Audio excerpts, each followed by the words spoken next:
मुख्यमंत्री योगी आदित्यनाथ वाराणसी के दौरे पर हैं। सीएम योगी ने आज बाबा विश्वनाथ की पूजा अर्चना की। बाबा का दर्शन कर सीएम योगी आदित्यनाथ ने आशीर्वाद भी लिया। तो मुख्यमंत्री योगी आदित्यनाथ वाराणसी के दौरे पर हैं। तस्वीरें आपको दिखा रहे हैं काशी विश्वनाथ मंदिर की तस्वीरें आप देखिए। भगवान शिव की पूजा अर्चना करते हुए, फूल माला चढ़ाते हुए और देखिए पूजा अर्चना करने की ये सीधी तस्वीरें आपको विश्वनाथ मंदिर की दिखा रहे हैं। एक्सक्लूसिव तस्वीरें। सीएम योगी आदित्यनाथ वाराणसी के दौरे पर है। आज सोमवार भगवान शिव का दिन इसे कहा जाता है और ऐसे में मुख्यमंत्री पहुंचे हैं भगवान शिव की आराधना करने के लिए। तो विशेष मंत्रोच्चार के साथ में रुद्राभिषेक भी किया गया। इसके बाद पूजा अर्चना भी की गई। तो विधि विधान और मंत्रोच्चार के बीच में मुख्यमंत्री योगी आदित्यनाथ ने शिव साधना की। तो सीएम का 2 दिवसीय दौरा है और आज दौरे का दूसरा दिन और आज ही लखनऊ के लिए रवाना होंगे। तो आज का दिन बेहद खास। और जब भी सीएम यहां पहुंचते हैं वाराणसी के दौरे पर, भगवान विश्वनाथ के दर्शन करने अक्सर पहुंचते हैं। साथ ही फूल माला पहनाकर भगवान शिव की पूजा अर्चना की ये तस्वीरें आपको दिखा रहे हैं मुख्यमंत्री योगी आदित्यनाथ की शिव साधना। आप देखिए इन एक्सक्लूसिव तस्वीरों में।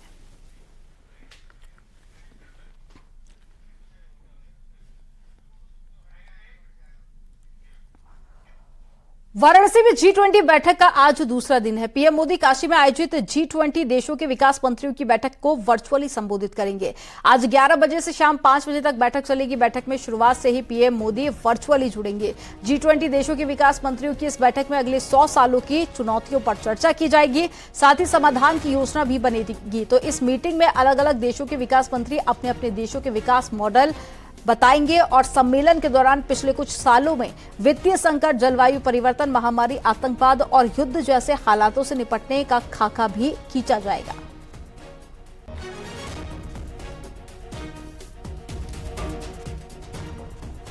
तो प्रधानमंत्री नरेंद्र मोदी वर्चुअली संबोधित करेंगे आज G20 की बैठक को और साथ ही अगले 100 सालों में क्या कुछ आने वाले देशों की योजनाएं हैं इसके बारे में भी चर्चा की जाएगी। और साथ ही बीते सालों में तमाम देशों ने जिन चुनौतियों का सामना किया है, महामारी देख ले, आतंकवाद देख ले, जलवायु परिवर्तन, तो इन तमाम मुद्दों पर भी आज बैठक में चर्चा की जाएगी। साथ ही इन मुद्दों का समाधान भी खोजा जाएगा। तो मंत्री अपने अपने देशों के विकास मॉडल को भी आज इस मीटिंग में पेश करेंगे।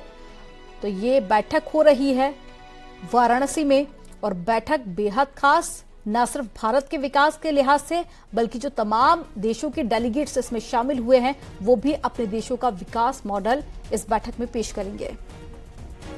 और साथ ही डेलीगेट्स के पहुंचने पर जो काशी को भव्य रूप से सजाया गया है और तमाम विदेशी मेहमान काशी विश्वनाथ मंदिर भी पहुंचे थे। इससे पहले गंगा आरती में भी शामिल हुए थे। तो तस्वीरें आप देखिए, बेहद भव्य तस्वीरें काशी से।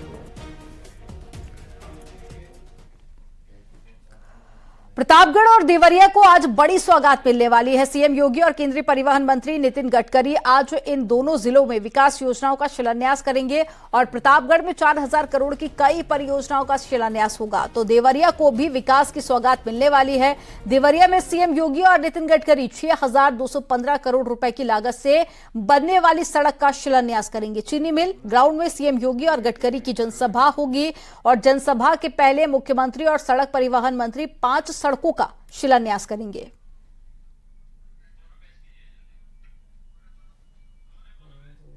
तो 4 लेन सीसी रोड का शिलान्यास होगा। सीएम योगी और साथ ही नितिन गडकरी इसमें शामिल होंगे। और ज्यादा जानकारी के साथ में फोन लाइन पर रोहित सिंह संवाददाता जुड़ गए हैं। रोहित, आज बड़ी सौगात प्रतापगढ़ वासियों को मिलने जा रही है क्योंकि सड़क की कई सालों से मांग की जा रही थी और वो मांग लगभग आज पूरी होने वाली है। क्या जरा जानकारी है पूरे कार्यक्रम को लेकर?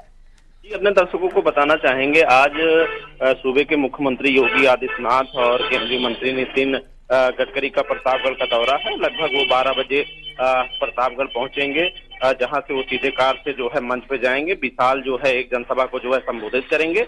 आज प्रतापगढ़ के लिए जो है अहम दिन है क्योंकि 5000 करोड़ की कई परियोजनाओं का जो है आज योगी आदित्यनाथ और केंद्रीय मंत्री नितिन गडकरी उसकी आधारशिला रखेंगे। अगर अपने दर्शकों को बता दें, शहर में 4 लेन सीसी रोड है, वहीं प्रतापगढ़ से अमेठी हाईवे है और दूसरी तरफ बाईपास का विस्तारीकरण है। तो तमाम सारी ऐसी कई योजनाएं हैं जिसका जो है शिलान्यास होगा और लगभग 1 से 1.5 साल में वो बन के तैयार हो जाएगा। तो कहीं ना कहीं जाम से जो अधिकतर शहरी जूझते हैं उससे कहीं ना कहीं जो है राहत मिलेगी और प्रतापगढ़ के लिए आज का दिन काफी अहम होने वाला है।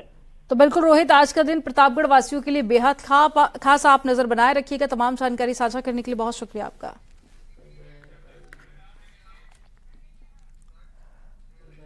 और चलिए रुक करेंगे एक बड़ी खबर का जो राजधानी लखनऊ से मिल रही है। संजीव जीवा हत्याकांड से जुड़ी एक बड़ी खबर आपको बताते हैं। शूटर विजय यादव को कस्टडी रिमांड में लेने की अर्जी देगी पुलिस और साथ ही कस्टडी रिमांड मिलने के बाद में साजिश के राज खुलेंगे और पुलिस को हत्याकांड के मास्टरमाइंड की तलाश है और साथ ही हत्या की वजह तलाशने में पुलिस जुटी हुई है। तो आपको बता दें कि संजीव जीवा हत्याकांड से जुड़ी ये बड़ी खबर, शूटर विजय यादव को कस्टडी रिमांड में लेने की अर्जी आज पुलिस कोर्ट में देगी और कस्टडी रिमांड मिलने के बाद में साजिश के राज खुलेंगे क्योंकि पुलिस तमाम सवालों के जवाब ढूंढ रही है और जब कस्टडी मिलेगी तो उन सवालों के जवाब इन आरोपियों से पूछे जाएंगे।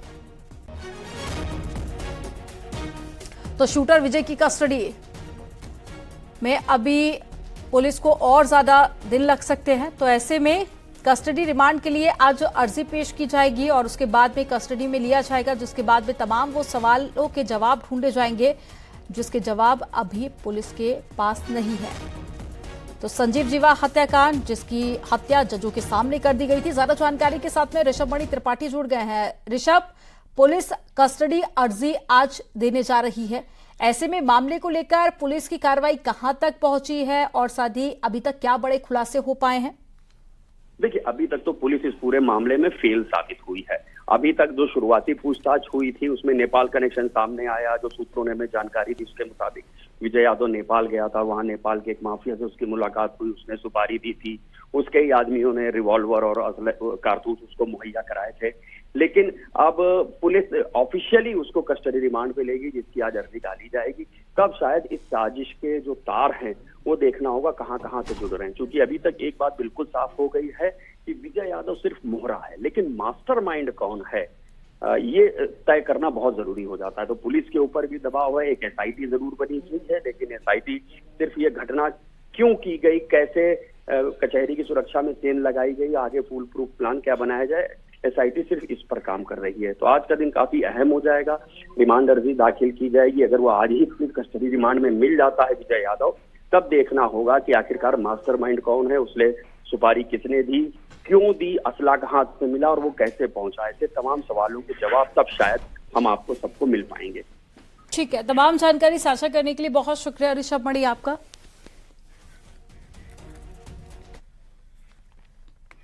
और लखीमपुर खीरी के दुधवा टाइगर रिजर्व में बाघों की मौत मामले में बड़ी कार्रवाई हुई है। सीएम योगी ने लापरवाह अधिकारियों के खिलाफ सख्त कार्रवाई की है। दुधवा के फील्ड डायरेक्टर बी प्रभाकर को हटाकर वेटिंग में भेज दिया गया। इसके अलावा ललित वर्मा को दुधवा फील्ड डायरेक्टर बनाया गया है और बरेली से ललित वर्मा को दुधवा भेजा गया। तो वही डीएफओ बफर सुंदरेश को हटाकर एटा भेजा गया। 3 रेंजर्स के खिलाफ भी लापरवाही की वजह से कार्रवाई की गई है।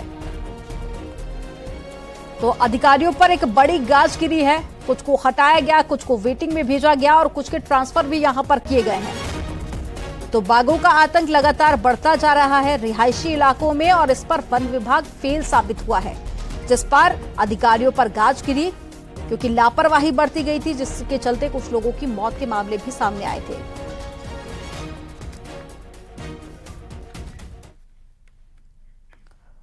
रेलवे की जमीन पर अवैध रूप से बनाई गई मजारों को हटाने का काम यूपी में भी शुरू हो गया है, लेकिन बरेली में मजार हटाने पहुंचे जहां रेलवे के अधिकारी भीड़ देखकर वापस लौट गए। बताया जा रहा है कि मजार तोड़ने का विरोध करने सैकड़ों लोग यहां पर पहुंचे थे। मामले को सांप्रदायिक रूप देने और भारी भीड़ के विरोध के चलते मजार नहीं हटाई जा सकी। रेलवे की जमीन पर अवैध कब्जा करके ये मजार बनाई गई है। इज्जतनगर थाना क्षेत्र के पड़तापुर चौधरी इलाके में बनी ये मजार हटाने के लिए बरेली के मौलानाओं को बुलाया गया ताकि मजार को हटाने के लिए सहमति बन सके। मजार हटाने के समय माहौल खराब ना हो जाए, इसलिए रेलवे के अधिकारियों ने इस मजार को हटाने के लिए मामले को अभी टाल दिया है। अब भारी फोर्स मिलने के बाद ही रेल प्रशासन इस अतिक्रमण को हटाएगा।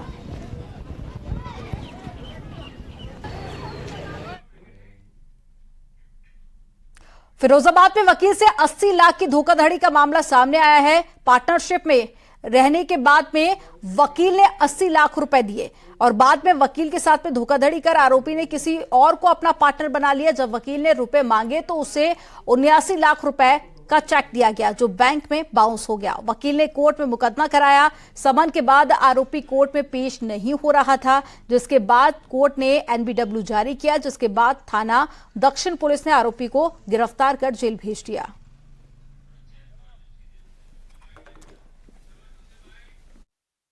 सिविल कोर्ट से जो है एक वीरेंद्र सिंह चौहान है, उनके अगेंस्ट जो है वारंट जारी हुआ था। 80 लाख रुपए का जो है चेक का मामला था। वो किसी का पेमेंट उन्होंने लिया था और चेक दे दिया था।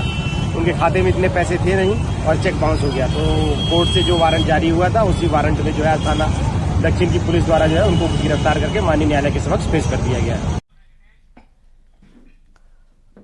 और गाजियाबाद में लगी भीषण आग, टेंट गोदाम में आग लग गई है। 2 महिलाओं की इसमें जलकर भी मौत हो गई। तो महिलाओं की मौत, दमकल की गाड़ियों ने आग पर काबू पाया।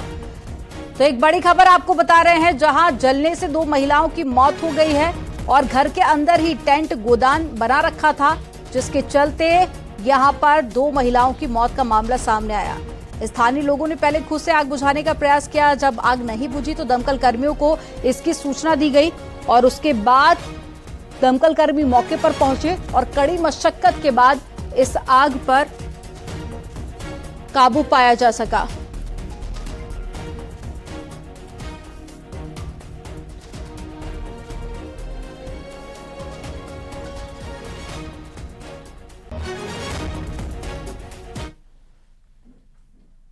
और जालौर में पुलिस की लुटेरों के साथ में मुठभेड़ हो गई। मुठभेड़ के दौरान मध्य प्रदेश का इनामी हिस्ट्री शीटर सूरज पाल के पैर में गोली लगी, जिसके चलते वो घायल हो गया। घायल बदमाश के साथ में उसके 2 साथियों को भी पुलिस ने गिरफ्तार कर लिया है।